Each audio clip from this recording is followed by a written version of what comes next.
Goni halagi, semua sebab apa? Udah, kalau apa, sekarang ni udah pilih. Awi bawa tu, tahu terus. Kau wakha, lo cah. Awi,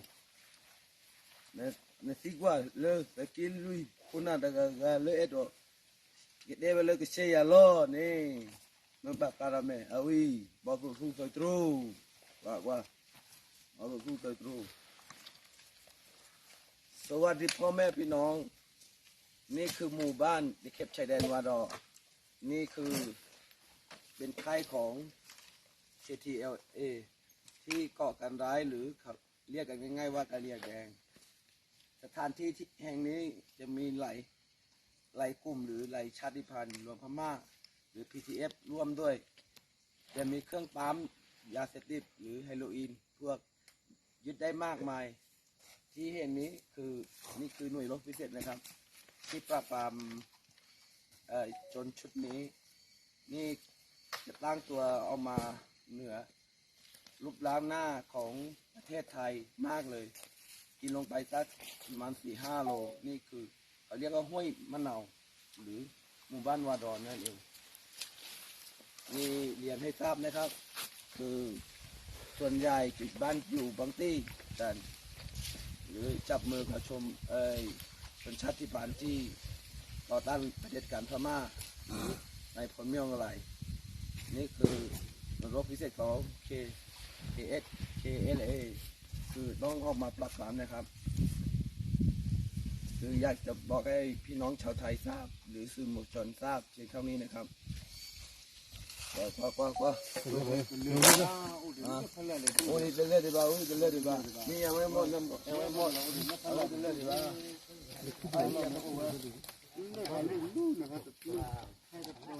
ลาบเลยว่าใช่ป่ะก็ลาบเมย์จิ๋วเอาไว้รอดูละเอาไว้อาตาบุตรลีละพวกบ้าคือกุมเลยว่าdamla cuma damla ini cuma rafi tumbu wala kozi rimo tubba polo thada mo ba yo ka fara yala yo poili yo ka fara yala wada aga ba ini yala yo poi to yala ana ki de yo to kala po ana ki da yo to bo cha ka kwa bo bu fu tai tru ki wa kha tai lo cho kala po ga bo cha laน้าแม่อยู่ท่าน้าล้มมาจากบีดีเออาร์เราเอามาดีมาไทยโชว์คุยมิสีระบุจ้าละไอ้บ้านเอามาปลอยาเกวสวะเบดาบอนั่นตริกใจสวะเบดาบอคุยได้สีเดเลยน้าล้มมาบ้องไม่โชว์จันน้อยเบ๊ะไหมน้อง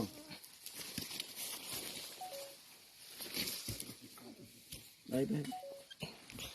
kita nggak tiba pada begitu na, nggak pernah mesti lagi kalau kami ni dia.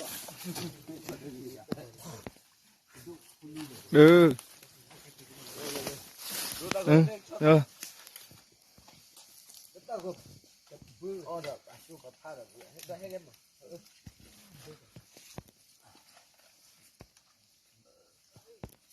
Kali itu dulu tu bawa.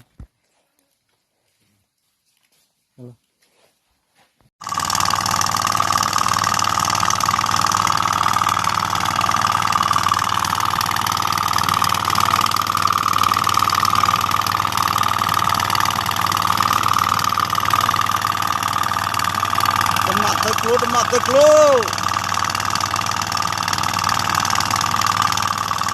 16 tadi kita li, 3 jumpa lagi li.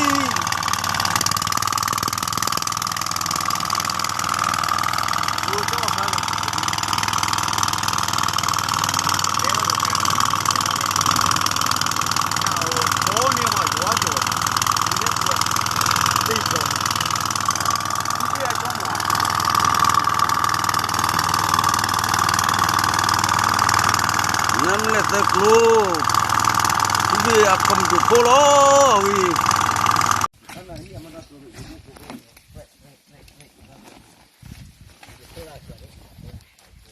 Goni halagi, semua sebab apa?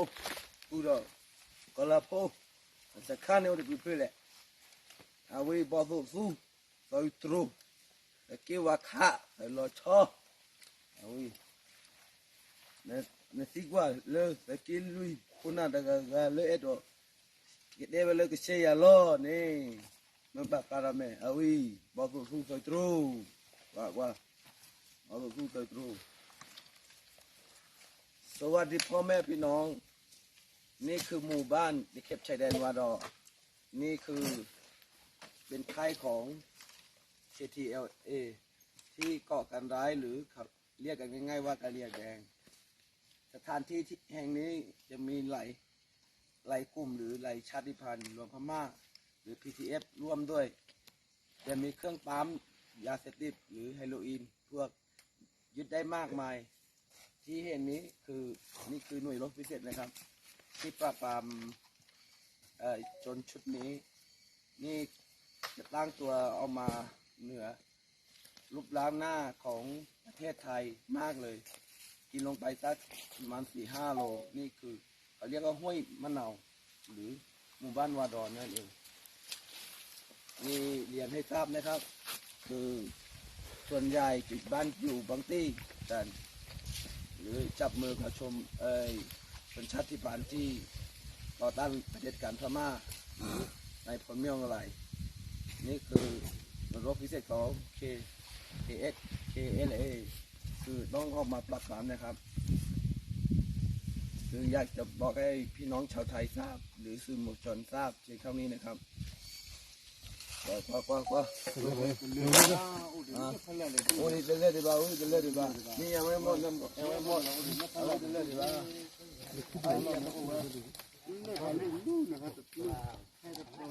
ลาบเลยว่าใช่ป่ะก็ลาบเมฆ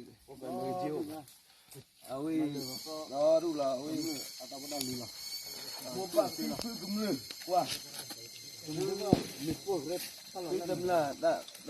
ที่มาจิดำละที่มาจิดแล้วคือตุ่มดูเวลาคุยคือหมดทุกบ้านพอละทอดหมู่บ้านอยู่กับฟ้าระยะละอยู่พ่อยลีอยู่กับฟ้าระยะละเวลาอากาศแบบแท้ที่นี่ละอยู่พ่อยต่อระยะละ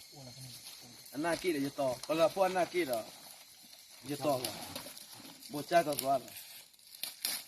บ่ดูฟุ้งตัวตรูเกี่ยวว่าขาดไปเลยชอบก็ละพวกก็บ่จ้าละน้าแม่อยู่ท่าน้าโลมาได้ BDA เราเอามาดีมาไทยโชว์คุยมิจีระบุ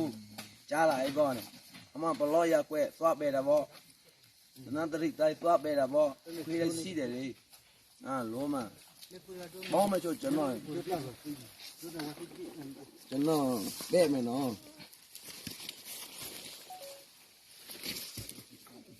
ได้เดี๋ยวเราติดมาから僕みたいななんかこれもติดやけどこれからもねじゃ